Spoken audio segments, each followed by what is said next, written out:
¿Cómo andás? Gracias. Bueno, ¿todo bien? ¿Cómo anda Buenos Aires? ¿Todo ¿Está bien? fresco allí también? Frío, fresco, fresco. Sí, Bueno, voy a todo contarle un bien. poquitito a la audiencia antes de arrancar la entrevista.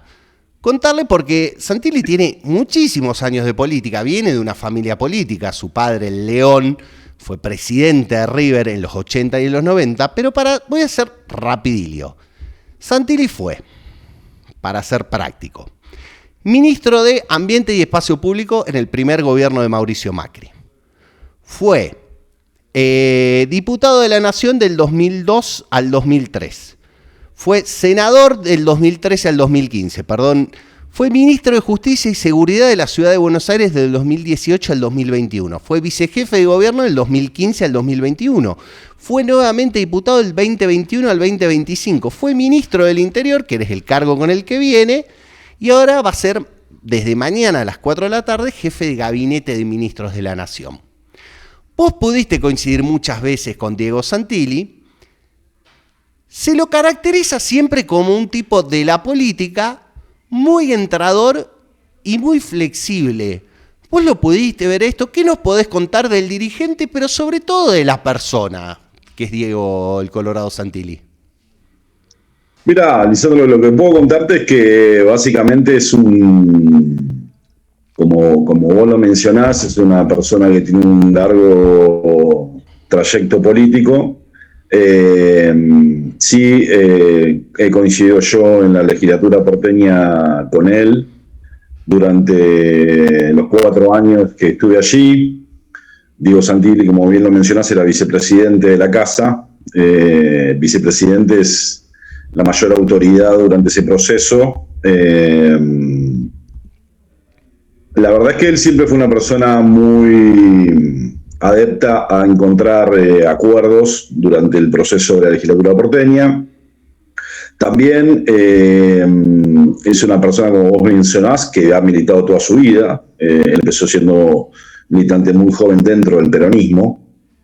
Recordá que cuando se funda el PRO hay todo un sector que lo construye desde cero, te diría, de dirigentes que provenían del peronismo, entre ellos estaba Diego Santilli. Y evidentemente es una persona bastante efectiva en la construcción política. En los términos libertarios sería una persona bien de la casta, digamos, porque ha logrado surfear varias alianzas políticas y siempre en lugares preponderantes.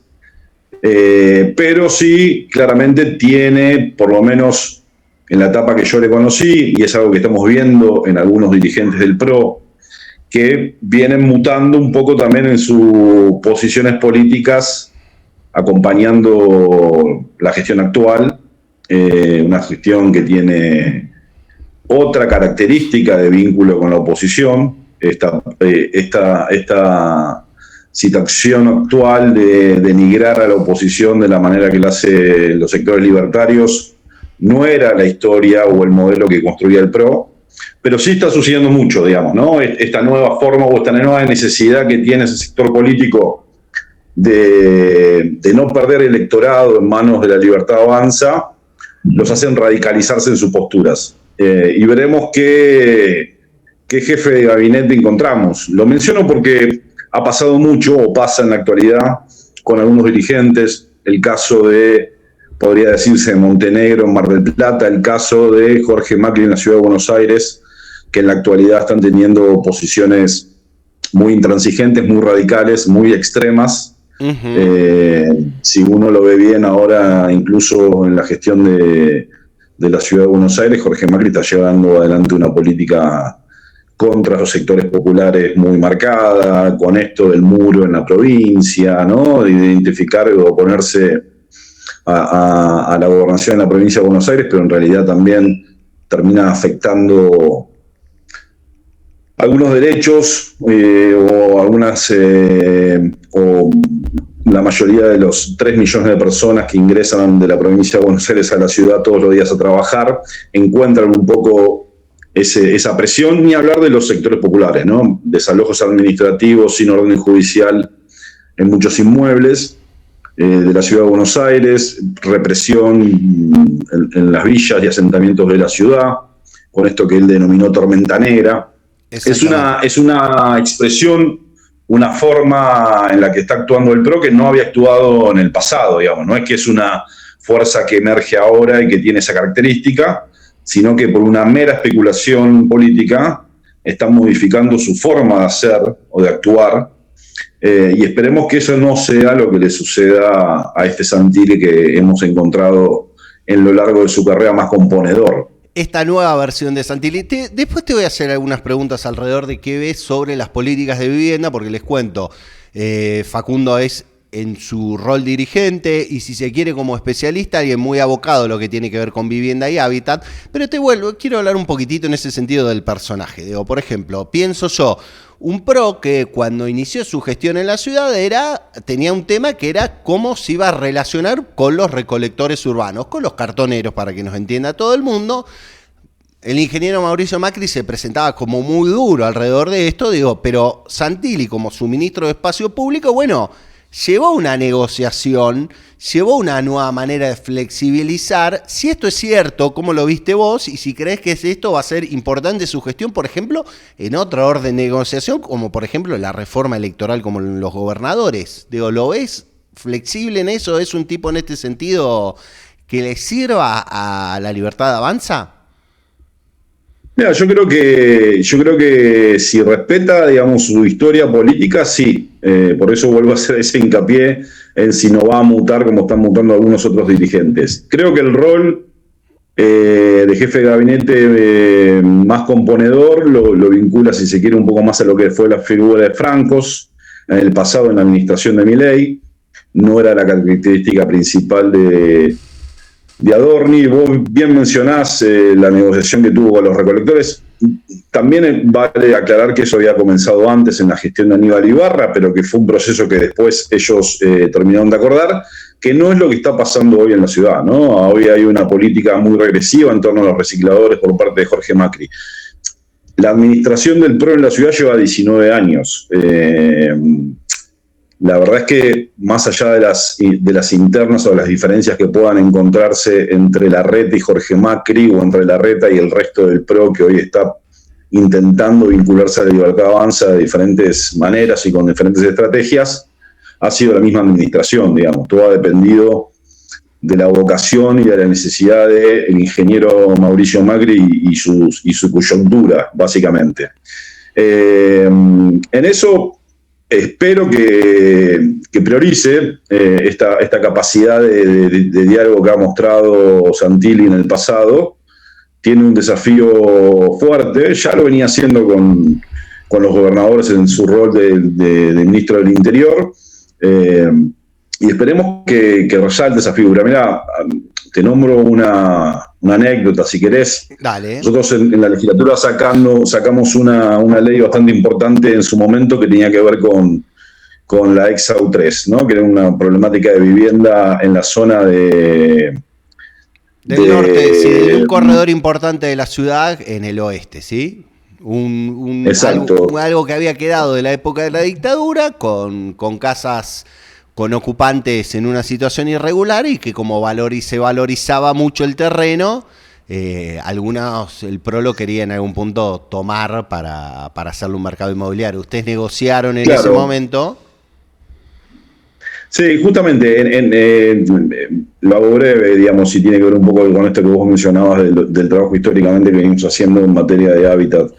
Ese es un corredor, era la continuación de la autopista panamericana que ingresaba en la ciudad, que en la época de la dictadura se había expropiado. Después, como no se llevó adelante, esas viviendas fueron tomadas por sectores populares que necesitaban vivienda, y cuando viene la gestión del ingeniero Macri empieza con una serie de desalojos en esos inmuebles. Nosotros lo frenamos con una medida judicial y terminamos acordando una normativa que terminó aprobándose en una sesión a finales del 2009, fecha en la cual también aprobamos con el voto totalitario de la legislatura, en el sentido de todos los votos con el consenso necesario de aprobar a su vez la ley de urbanización de la Villa 31. Menciono esto porque hoy parece que la Villa 31 es un objeto, un lugar de maldad, según el actual jefe de gobierno, y vuelvo a hacer hincapié en esta modificación. Pero Santilli siempre después recordó, digamos, ese acuerdo alcanzado y lo manifestaba como una forma de hacer política. Lo he hecho incluso nombrándolo en este programa de televisión de almuerzos tan famosos con la señora Mirta Legrand. Él ponía como ejemplo el acuerdo que se había alcanzado con la oposición, que éramos nosotros, para encontrar una salida a la problemática del ESAU 3, donde sí se permitió un desarrollo privado de baja escala, no torres como querían ellos, y se le dio solución habitacional definitiva a cerca de 500 familias, cuando ellos pretendían desalojarlas con un monto irrisorio. Entonces, ojalá priorice esa posición de acuerdo, que lo necesita la Argentina, básicamente, porque evidentemente esta posición de confrontación permanente, más allá de que le sirva electoralmente a algún sector, no es la que le sirve a la mayoría de los argentinos. Tengo una pregunta del orden político, a ver cómo lo ves vos.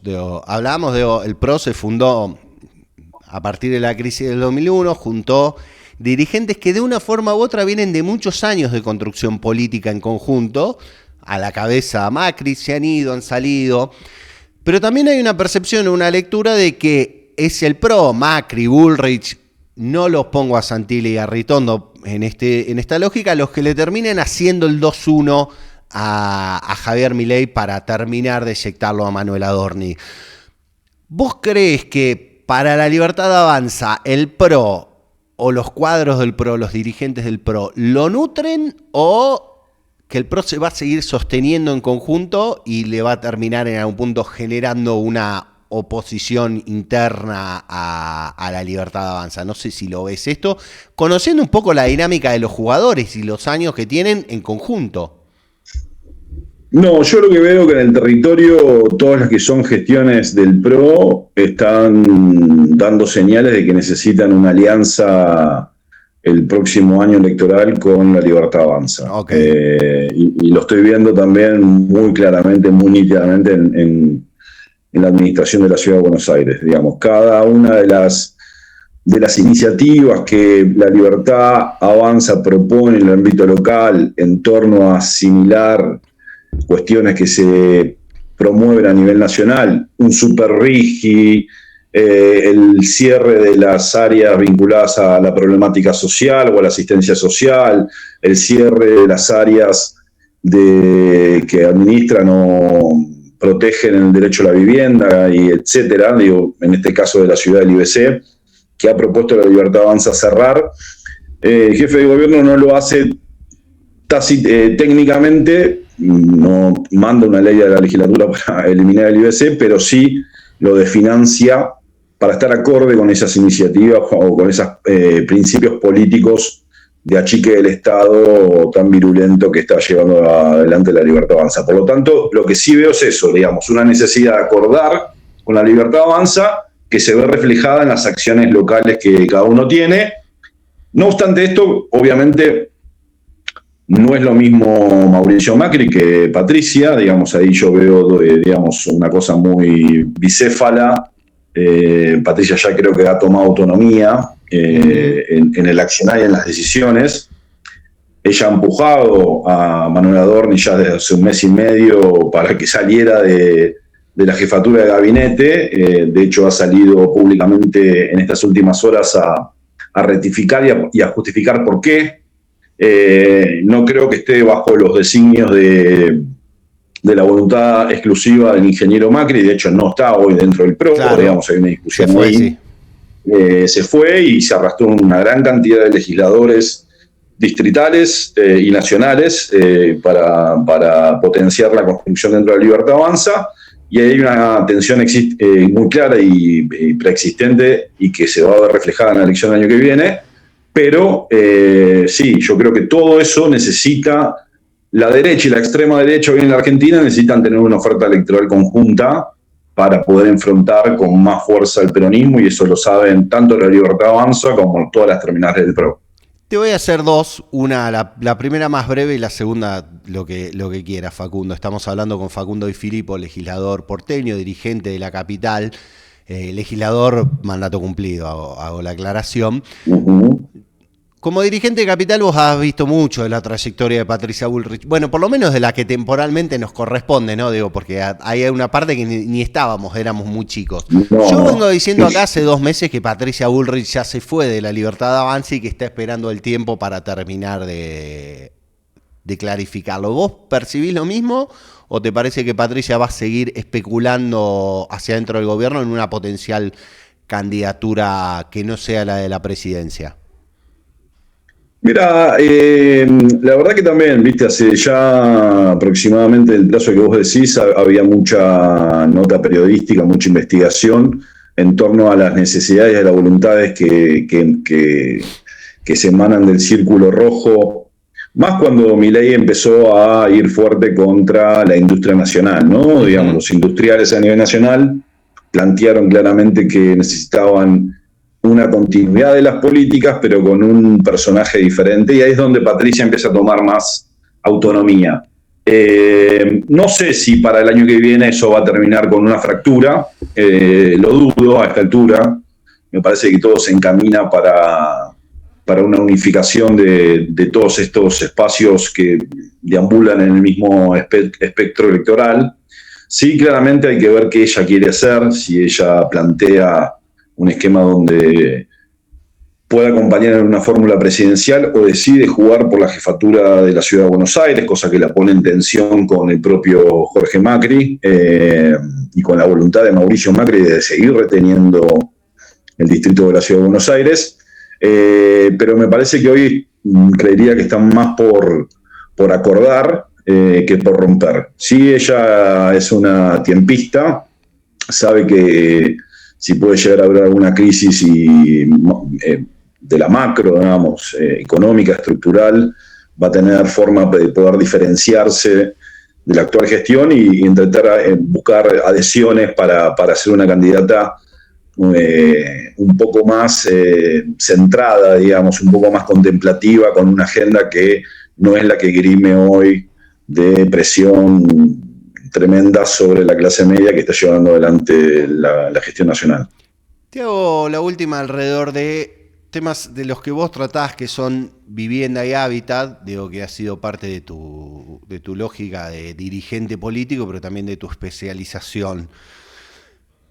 ¿Qué pasa con el tema de la vivienda? Digo, porque te hago una analogía, digo, se supone que en esta destrucción o abandono que hay de las rutas nacionales, poner las rutas nacionales de nuevo en condiciones por la falta de inversión, hablan de 30.000 a 40.000 millones de dólares solo para volver a estar como estábamos, bien o mal, antes del inicio del mandato de Javier Milei. ¿Qué pasa con el tema de la vivienda de eso? Porque obviamente tenemos un parate total de lo que son las políticas públicas y de construcción de obra pública vinculada a la vivienda. ¿Qué percepción tenés sobre esto?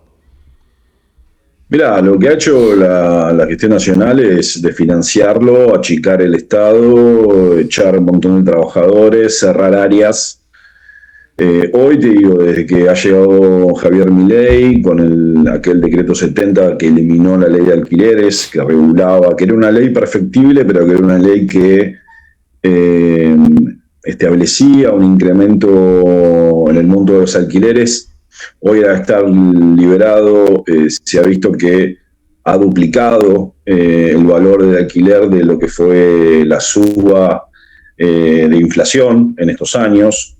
Hay una situación muy crítica en torno a cómo afrontan las familias el pago de los alquileres. Ha cerrado muchas áreas del gobierno, la Secretaría de Vivienda, todo lo que tenía que ver con el RENAVAP y la SISU, que era la Secretaría de Infraestructura Social, que ha hecho barrios y mejoramiento de barrios en todo el país.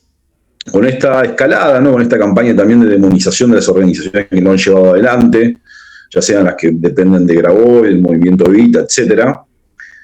Es una administración que ha cerrado el Procrear, los inmuebles que quedaban los puso a la venta para que lo compraran personas físicas o personas jurídicas, o sea, ha habilitado la compra por parte de empresas de inmuebles construidos con finalidades habitacionales para familias que no tenían inmuebles.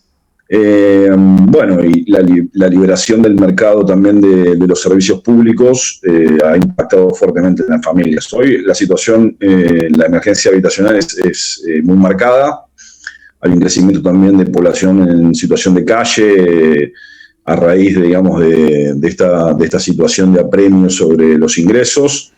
Y la verdad es que no veo que vayan a cambiar esta estrategia. Ellos lo han dicho claramente.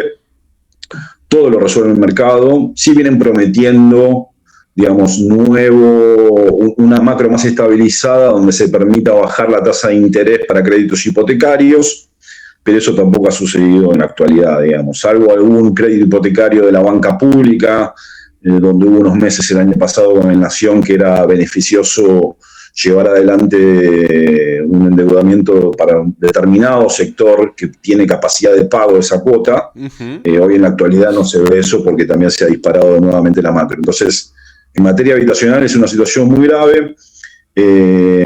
Incluso las obras que estaban en un 80% construidas, había un compromiso de terminar ese 20%, esto vinculándolo a la obra pública, y ni siquiera se ha logrado hacer eso, ¿no? Cancelar ese 20% desde la llegada en diciembre del 2023 de Javier Milei a la presidencia.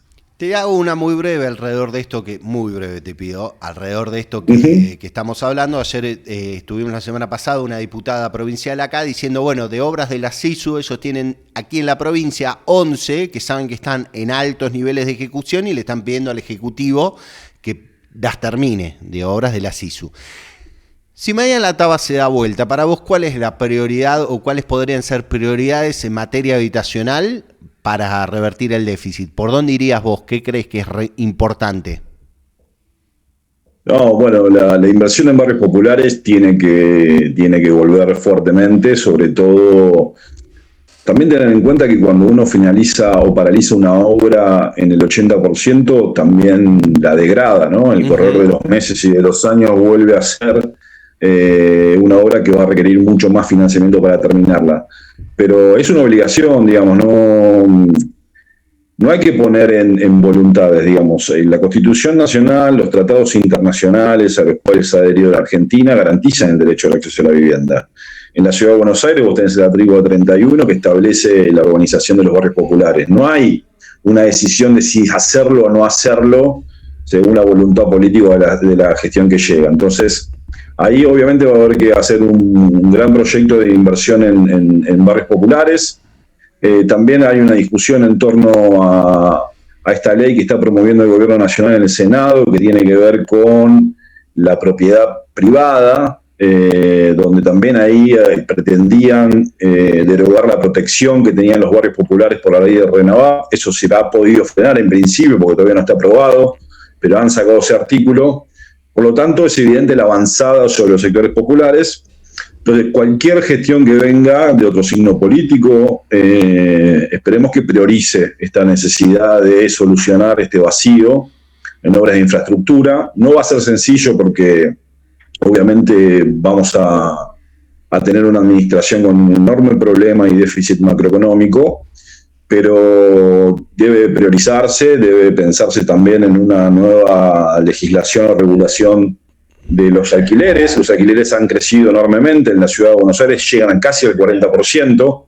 Ahí vos ves que que se están invirtiendo en el censo del 2010, que aparecía un porcentaje de propietarios que hoy es más reducido y inquilinos ha crecido el porcentaje de inquilinos. Por lo tanto, lo que ve uno es un proceso de concentración de la propiedad y por eso también crecen la cantidad de inquilinos. Entonces, son problemáticas que hay que abocarse fuertemente y esperemos que estén en la agenda de cualquier fuerza que llegue a la administración contraria a este signo político.